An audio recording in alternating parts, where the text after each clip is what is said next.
Сол ғой бейли, ұяламын сенің. Сен Сенде қанша адам қарап отқан білмеймін, менде де біраз адам қарап отыр. Бауырым, олай айтпай ақ қой, керек емес. Не қыласың, онда дұрыс жолмен жүрейік. Дұрыс па? Басқалайда хайптар жетеді ғой. Түсіндіріп жатыр ғой спортсмендер. Рахмет. Көп адамдарға ансар дей ма, көшеде лик тағып алып, бәріне көріп жатырмыз тиктокта, бәрі түсіндіріп жатыр. Басқа хайп жасасаңдар да болады ғой, мысалы.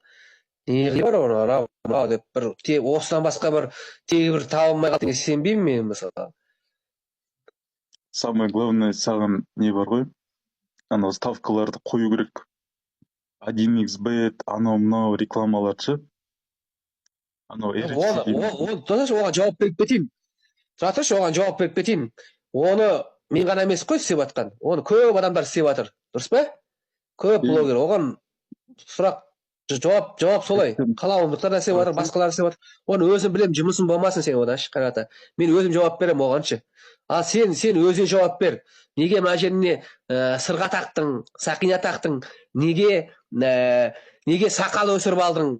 Дұрыс па? Неге сақал өсіріп алдың? Неге сырға тақтың сен? Неге андай үстіне мынандай жазып алдың? Басына лептик па сондай тағып алып жүрсің? Өткен лептик тағып алдың. Нетіп алдың? Ол не сен құпа сақал тұрғаннан кейін мен сен еркек па деп отырсам, сен что-то еркек емес сияқсың ау. Енді қара.